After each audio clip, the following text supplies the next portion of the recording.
There are friendships that feel like home. The kind where you don't have to explain yourself, where silence feels comfortable, where someone knows your laugh before you even open your mouth. Zara and Nadia had that kind of friendship, the rare kind, the kind most people only read about or see in old movies.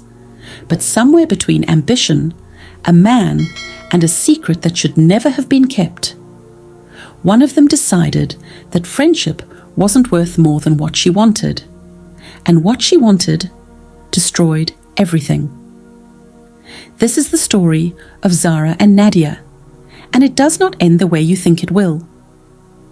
They met on the first day of university orientation at Crestfield University, Lagos.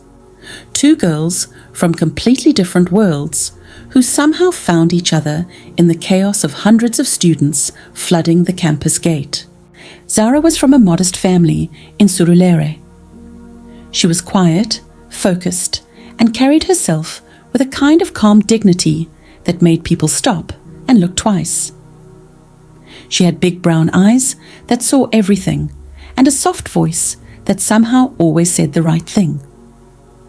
Nadia was the opposite in every way. Loud, fast-talking, always laughing. She walked into rooms like she owned them and made everyone feel like they'd known her forever. She was from Ikoyi, her family had money, and she wore it comfortably without being arrogant about it. They should not have been friends, but life does not follow logic. It started with a shared table in the crowded school cafeteria on that first day. Nadia sat across from Zara without asking, dropped her tray loudly, pointed at Zara's plate, and said, "Is that jollof rice or punishment? Because it looks like both." Zara looked up, looked at the plate, looked back at Nadia, and burst out laughing. That was it. That was all it took. From that day, they were inseparable. 4 years of university. They studied together, failed courses together, retook exams together. They shared one small off-campus apartment in their second year when Zara's scholarship got delayed. Nadia never once made her feel like a charity case. She just said, "You cook, I'll pay rent. Deal?" And that was that. They graduated together, got into the Lagos corporate world together, and even rented an apartment together in Lekki Phase 1, 2 young professional women building their lives side by side. People who saw them always said the same thing. Those two are something else. Not because they were perfect. They had their fights, their disagreements, their difficult seasons. But at the end of every hard day, they always found their way back to each other. What they didn't know was that one single moment, one stranger walking through a door, was about to rewrite everything. It was a Friday evening in April. Zara and Nadia were at Horizon Lounge, a sleek rooftop bar in Victoria Island, celebrating Nadia's promotion at the marketing firm where she worked. The city glittered below them. Music floated through warm air. They were on their second cocktail, laughing about something ridiculous from their university days, when the door opened and Daniel walked in. Daniel Adeyemi, son of billionaire property developer, Chief Emmanuel Adeyemi, who had just passed away 3 months earlier after a brief illness. Daniel had spent the last 5 years building his own investment firm in London, and he had come back to Lagos to settle his father's estate, and he had no intention of staying long. He was tall. He was calm in the way expensive things are calm. Unhurried, self-assured, like the world had time for him. He wore a simple navy blazer, no tie, and when he smiled at the bartender, the entire energy of the room quietly shifted. Zara saw him first, but it was Nadia who walked up to him. That was always how it worked between them. Zara felt things deeply and slowly. Nadia moved fast. So while Zara was still processing the quiet flutter in her chest, Nadia was already at the bar, ordering a drink right next to Daniel, turning on every ounce of her charm. She came back to the table 20 minutes later, glowing. "I got his number," she whispered. Zara smiled. Nice. But her cocktail suddenly tasted different. Over the next few weeks, Zara watched Nadia pursue Daniel with everything she had. She cooked for him, showed up at his hotel, introduced him to all the right people. She was relentless, and Daniel was polite, warm even. But something about the way he interacted with Nadia felt like friendship, not romance. Then one evening, Daniel came to pick Nadia up from their apartment. Nadia wasn't ready yet, still in her room, blow-drying her hair. Zara opened the door. He walked in. She offered him water. He sat on the couch, and they talked, just talked, for 45 minutes, about Lagos, about London, about the pressure of grief and expectation, and what it feels like to come back to a city that has moved on without you. Zara listened the way she always listened, fully, without interruption. And Daniel kept talking because something about her made the words come easily. When Nadia finally came out, Daniel stood up, smiled at her, and then glanced back once at Zara. Just once. Zara looked away immediately, but Nadia saw it. She didn't say anything that night. But the next morning, sitting across from Zara at the kitchen table over cups of tea, something in Nadia's face was different. Closed, careful. "You like him," she said flatly. Zara looked up. "Nadia, don't lie to me. You like him." Zara was quiet for a long moment. Then honestly she said, "I don't know him well enough to like him, but I think there might be something there. I don't know." What she expected was a conversation. What she expected from her best friend of 7 years was honesty, and perhaps the kind of selfless love that says, "Let's figure this out together." What she got was a smile, a slow, measured smile. "It's fine," Nadia said. "I just wanted to know." And she got up and poured her tea down the sink. 3 days later, Daniel called Zara. She doesn't know to this day how he got her number. She found out later that he had quietly asked Nadia, and Nadia had given it to him with that same smile. What Zara didn't know was what Nadia did next, because while Zara and Daniel began talking on the phone every evening, slow, careful conversations that stretched past midnight, Nadia was quietly working. She had decided, if she couldn't have Daniel, then neither would Zara. Nadia started small. She began whispering things to Daniel, subtle, well-placed doubts. "What? Zara has always been complicated," she would say casually when Daniel mentioned her. "She gets attached too quickly. The last guy she dated, it ended really badly, and the guy had to block her everywhere."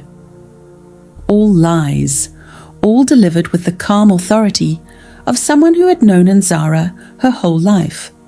To Zara's other colleagues and mutual friends, Nadia painted a different picture. "I'm worried about her honestly," she would say in a concerned voice. "She's been acting differently. I think she might be going through something." She planted seeds of doubt so skillfully that people started watching Zara a little differently. But Daniel still called, and Zara still answered. And slowly, naturally, without either of them forcing it, something real began to grow. By the second month, it was undeniable. When Daniel had stopped pretending, it was anything but what it was. He told Zara directly, sitting across from her at a quiet restaurant in Ikoyi, his hands folded on the table, looking at her the way people look at things they've already made up their minds about. "I want to be with you," he said. "I know this is complicated because of Nadia, but I need you to know where I stand." Zara went home that night and told Nadia everything. She was honest. She felt she owed her that. Nadia hugged her, said she was happy for her, said Daniel deserved someone real, said nothing about the week she had spent trying to sabotage them both. That night, alone in her room, Nadia made a decision that crossed a line no amount of jealousy should ever cross. The following Saturday, Daniel invited Zara to a private dinner at his family home in Banana Island, a gathering of close family and a few friends. It was a big deal, quiet, significant, the kind of invitation that meant something. Nadia offered to drop her off. Zara accepted because Zara still trusted her. That is the most painful part of the story. Zara never stopped trusting her. They got into Nadia's car at 6 p.m. Nadia was warm and chatty and laughed at everything. She handed Zara a cup of herbal tea she said she had brewed for her. "For your nerves," she said with a kind smile. "You always get anxious before big nights." Zara drank it. Within 20 minutes, her vision started swimming. Her words started slurring. By the time Nadia turned off the expressway onto a dark, unfamiliar road, Zara could barely keep her eyes open. "Nadia," she managed, "when something is wrong." "I know," Nadia said quietly, and kept driving. She drove to a private property she had access to through work, a client's undeveloped land on the outskirts of the city. She dragged Zara, barely conscious, out of the car, and there, in the dark, with the city lights blinking distantly behind her, Nadia did something that no story of jealousy should ever reach. She left Zara there, unconscious, alone, on an empty plot of land in the middle of nowhere. She left her there to die.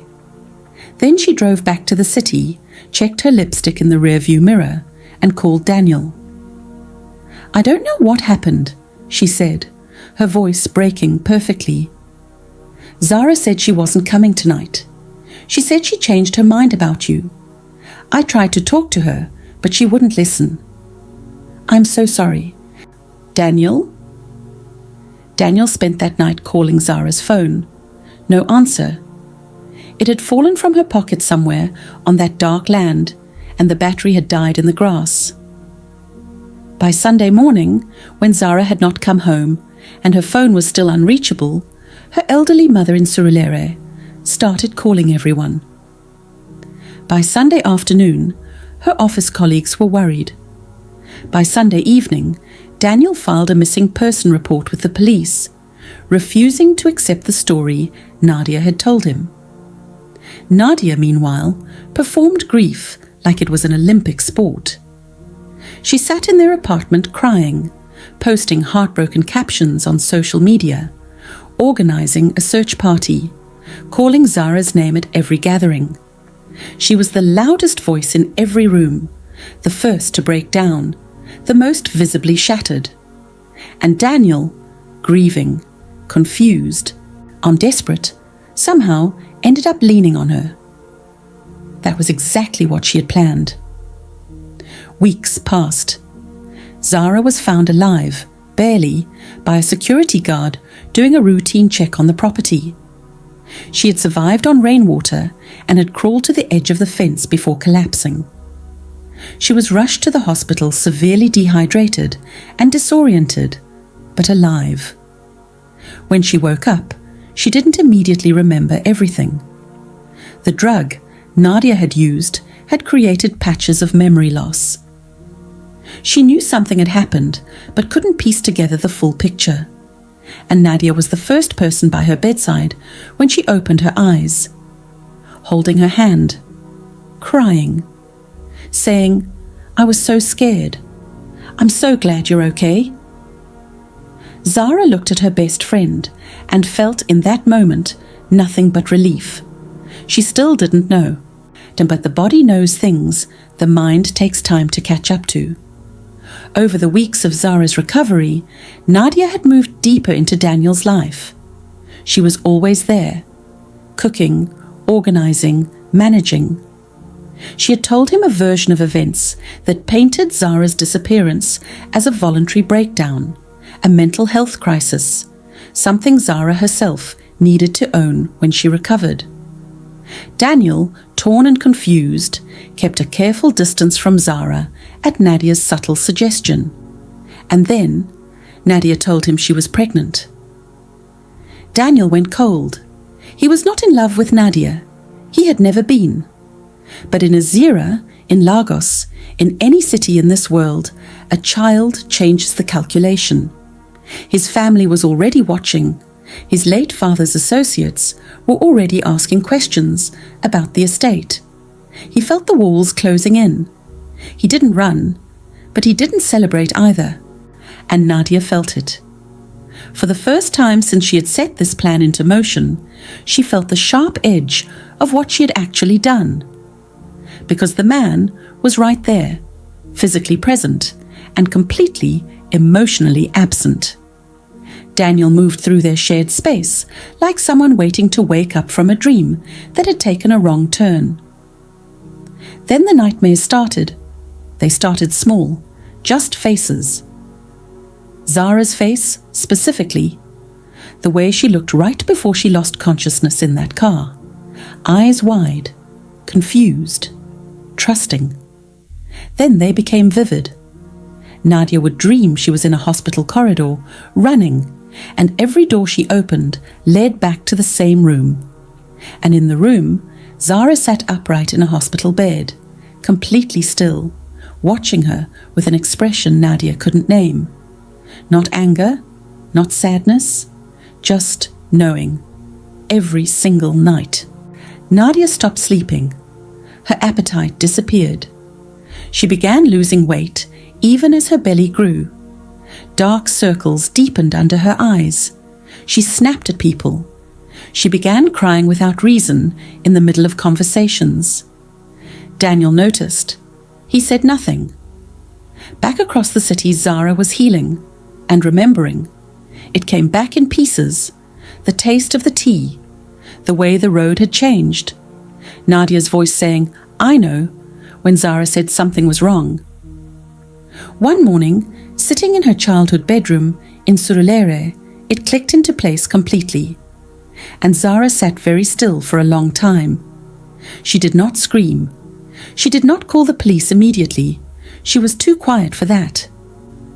She called her uncle, a retired detective, and told him everything she remembered. The investigation that followed was careful and methodical. Phone records was CCTV from the route they had driven. The property records showing Nadia's client connection to the land. The chemical compound found in the cup residue that Zara's uncle had quietly collected from the car. And when they finally had enough, Nadia was at a baby shower Nadia's colleagues had thrown for her, sitting at the center of the room, belly large, accepting gifts with a smile that didn't reach her eyes. When they had enough, the police came, not dramatically, just 2 officers, and Zara. Zara walked into that room behind them, and the moment Nadia looked up and saw her standing there, really standing there, healthy, clear-eyed, upright, something broke in Nadia's face. Not guilt, not remorse, something deeper, something that looked almost like relief.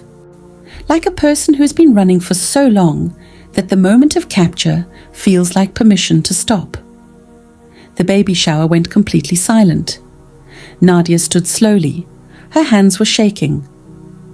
"Zara," she started. "You don't have to say anything," Zara said quietly. "They just need you to come with them." And Nadia, who had cried loudly and convincingly in every room for months, said nothing, made no performance, just nodded, picked up her bag with trembling hands, and walked out. The confession came 2 days later. All of it. The tea, the drug, the land, the lies to Daniel, the fake pregnancy updates she had exaggerated to trap him. Everything. When Daniel heard it, sitting in a police station conference room with his lawyer, he was completely still for a very long time. Then he stood up, thanked the detective quietly, A walked to his car and drove to the hospital where Zara had agreed to meet him. He didn't have words. He sat across from her and just looked at her. She looked back. "I'm sorry," he finally said. Not for what Nadia did. He had no control over that. He said it for the distance he had kept, for the version of events he had half believed, for the week she had spent recovering, while he let someone else fill the space. Zara nodded slowly. "I know." Nadia delivered her baby in police custody. A healthy baby girl who was immediately taken in by Nadia's mother, the only innocent one in any of this. Nadia faced charges of drugging, unlawful abandonment, and criminal conspiracy.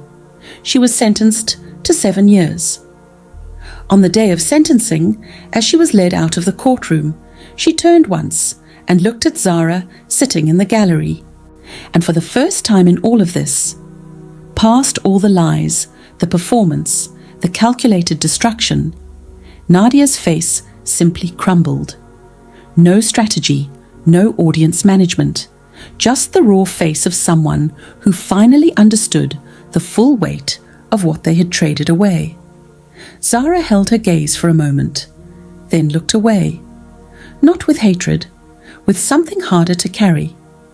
Grief, for the friendship, for the girl she had shared a cafeteria table with on the first day of university, for the version of Nadia that had once been real and warm and funny and good, that Nadia was the one she mourned.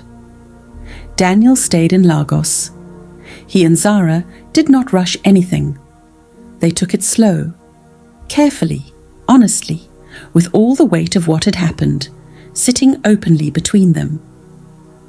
Some things survive the storm. Some things need the storm to become real. What they built after was quieter than what Nadia had tried to destroy, less dramatic, more durable. And on the first anniversary of the night, Zara had been left alone on that dark land. She and Daniel drove out of the city together, past the highways, past the noise, to the edge of the lagoon where the water was still and the city lights shimmered at a distance. She sat there, breathed the air. She was alive. That was enough. And here is the part nobody talks about when they tell stories like this one. Nadia thought she was eliminating a rival. She thought if she removed Zara from the equation, everything she wanted would fall into place. The man, the life, the future. But you cannot build a future on a foundation you buried. What she buried came back, and everything she built on top of it collapsed the moment it did. There is a woman sitting in a prison cell tonight, watching her daughter grow up through weekend visitation hours, replaying a Friday evening in April when she handed her best friend a cup of tea with a smile. She had everything she needed, a real friendship, a full life. She threw it all away for someone who never chose her, and spent everything she had making sure he never chose anyone else either. If this story made you feel something, if it made you hold your real friendships a little tighter tonight, then you already know what to do. Subscribe, because the next story we tell, you're not going to want to miss it. And trust me, it starts in a way that will have you immediately pressing pause on whatever else you are doing. If you watch this all the way to the end, you are exactly the kind of person this channel exists for. And hit that subscribe button right now. It costs you nothing, but it means everything. Share this video with one person tonight, just one, because some stories deserve to be heard by more than one pair of ears. And leave a comment below. Tell me, do you think Nadia ever truly felt remorse? Or was even that final look in the courtroom just one last performance?